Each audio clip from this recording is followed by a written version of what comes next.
Capítulo 7. El murmullo de las huestes. El eco del juramento aún vibraba en las paredes de cristal eterno cuando la sala entera estalló en un murmullo reverente. No era ruido ni algarabía, sino un oleaje solemne que se expandía desde los ángeles más cercanos hasta los confines de las gradas donde se alzaban millares de alas. Los querubines inclinaban sus múltiples rostros, algunos con lágrimas de fuego puro resbalando por sus mejillas resplandecientes. Los serafines entonaban notas bajas, un canto grave que recordaba el pulso mismo del cosmos. Los tronos giraban lentamente sobre sus ejes de luz, como si reconocieran en aquel instante el peso del nuevo guardián de la creación. Raúl permanecía de pie en el centro, espada en mano, mientras la corriente de miradas lo envolvía. Podía sentir la mezcla de emociones en el aire, orgullo, esperanza, compasión y también un leve temblor de tristeza, porque todos sabían que aquel juramento podía equivaler a una sentencia. Gabriel rompió el silencio con voz serena, su timbre flotando sobre la multitud como una ola clara. Habéis sido testigos del juramento. Que la luz misma sea garante de su fuerza. El murmullo creció entonces en intensidad, convirtiéndose en un canto unificado. 1.000.000 de voces celestiales se entrelazaron en armonía, entonando palabras que eran más antiguas que el lenguaje, bendiciendo al ángel que había entregado su destino. El canto era tan vasto que traspasaba los muros de la sala, extendiéndose hacia los cielos infinitos, de modo que estrellas y mundos lejanos también oyeron el compromiso de Raúl. En medio de aquel coro, el elegido apretó la espada Aurora contra su pecho. Por un instante, el fulgor de la hoja se elevó, y pareció que un amanecer nuevo se desplegaba solo para él. Y sin embargo, detrás del esplendor de las voces, Raúl sintió otra vibración, apenas perceptible, como un eco sombrío que nacía en lo más profundo de su corazón. Era el recordatorio de que cada canto tenía su contraparte en el silencio del infierno. Las huestes cantaban con fe, pero él sabía que la verdadera prueba aguardaba más allá del horizonte. Capítulo 8. El silencio del elegido.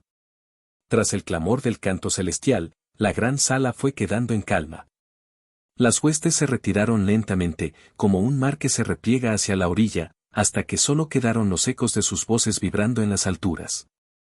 Raúl permaneció un tiempo en pie, quieto, con la espada Aurora aún apoyada sobre su pecho, como si temiera romper con un movimiento la solemnidad de lo vivido. Finalmente, los arcángeles lo despidieron con un gesto. No hubo palabras, solo una mirada compartida, la de quienes confían, pero también saben cuánto puede costar ese destino. Raúl inclinó la cabeza y salió del recinto. El pasillo que lo condujo hacia los patios exteriores estaba vacío. Ninguna voz, ningún cántico. Solo el sonido lejano del viento celestial agitando los vitrales. Por primera vez en mucho tiempo, Raúl sintió el peso de un silencio absoluto. Cruzó los jardines de luz, donde árboles de cristal florecían eternamente y los ríos cantaban con notas puras. Allí, donde todo era calma y perfección, su alma se agitaba como una tormenta. Se sentó al borde de una fuente cuya agua reflejaba no su rostro, sino la extensión infinita de los cielos. Se miró en ese reflejo, y vio más que a un ángel radiante en armadura. Vio a un ser vulnerable, cargado de una misión imposible. Sintió un nudo en el pecho. ¿Por qué yo? Susurró al agua, como si esperara una respuesta. La fuente no respondió, pero la espada Aurora, apoyada a su lado, brilló suavemente, como si quisiera recordarle que no estaba solo. Sin embargo, aquella luz también lo inquietaba, era una promesa de gloria, pero también un recordatorio de que el fracaso significaría algo más que su propia caída. Raúl cerró los ojos y extendió las alas. El viento del reino acarició sus plumas, sereno y eterno. Por un instante, imaginó la diferencia, el aire del infierno, pesado y ardiente, rozando sus alas en lugar de la brisa pura del cielo. Ese contraste lo estremeció. Allí, en la más perfecta belleza, Raúl comprendió la magnitud de lo que iba a perder al descender. Y, aún así, también comprendió lo que debía proteger. Se puso de pie lentamente, y alzó la espada hacia la aurora que nunca terminaba. Si debo entrar en la oscuridad, dijo en voz baja, que esta luz sea mi única guía. El reflejo del agua tembló, y por un instante, Raúl creyó ver en ella un resplandor oscuro, como si algo lo mirara desde muy lejos, desde las profundidades del abismo. Capítulo 9. El umbral de las sombras. El reino celestial amanecía en su luz eterna, pero para Raúl aquella claridad comenzaba a sentirse como una despedida. Las huestes habían vuelto a sus coros y deberes, las torres de cristal seguían resplandeciendo, y, sin embargo, todo parecía más lejano, como si ya estuviera separado de ese mundo. Miguel lo condujo hasta los límites del reino, donde se levantaba el portal del umbral, un arco colosal formado por 7 columnas de fuego blanco, cada una representando una virtud eterna. Más allá del arco no había cielo ni tierra, sino un vacío vibrante, un horizonte que se retorcía como una herida en la creación. Nadie cruza este portal sin dejar algo de sí mismo atrás, dijo Miguel, su voz como hierro forjado en canto. Raúl se mantuvo firme, aunque sus alas temblaban levemente.